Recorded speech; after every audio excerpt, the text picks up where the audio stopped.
big field at Mark Miller. Is it? Fire and top of the clear.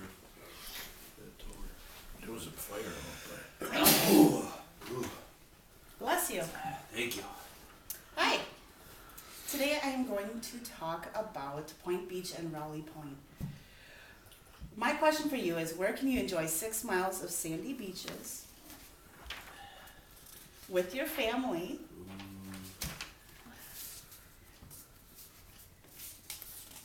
breathtaking sunrises, listening to the soothing waves, and in the summer you can even surf, and if you really want to, in the winter.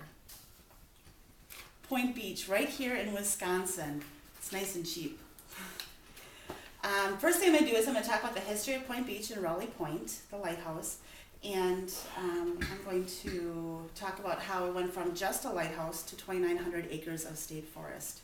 I'm going to talk about how Rowley Point got its name, how it went from a lighthouse to lots of land, and what Point Beach is today. First of all, Rowley Point got its name actually from a surveyor in the area named Peter Rawley from Ohio. He set up a trading post with the Indians right in that area. It was before it was settled with the Europeans. And years later, it was changed to Rowley Point, spelled R-A-W instead of R-O-W, as it's called now. The lighthouses were the first thing to be part of the state park. Before it was a state park, the first lighthouse was built in 1858. It included 4 poles and 75 inches high poles with just a lantern on top. The second lighthouse was built in the wrong area in 1873, so they had to tear it down. And the same year, they built a new brick lighthouse. Now, in 1893, we have the current lighthouse that we see now. So this lighthouse is quite a few years old, but it's in excellent shape and it's been maintained wonderfully.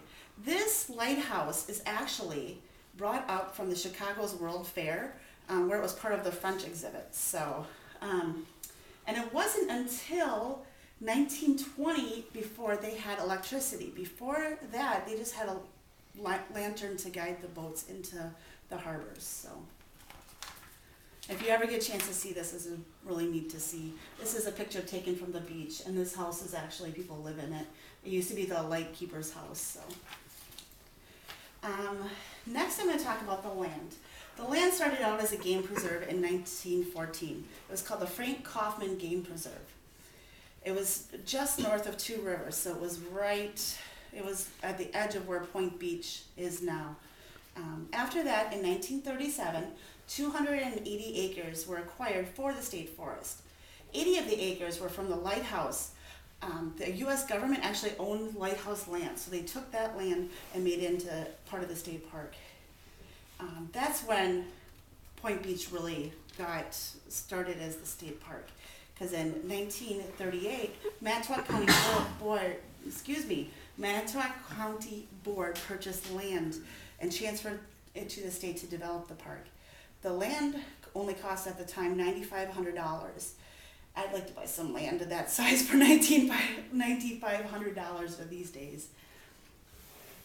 The next was also in 1938. Another 725 acres was bought from Manitowoc County, the state, and 2 rivers all bought it together.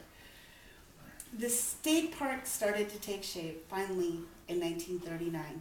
The lodge that is there currently is actually made from timbers from the forest. And the roads that were cleared and made were actually covered with red clay and later on gravel, and of course today blacktop. At that time, 475,000 trees were planted because a lot of it was deforested before it became the state park.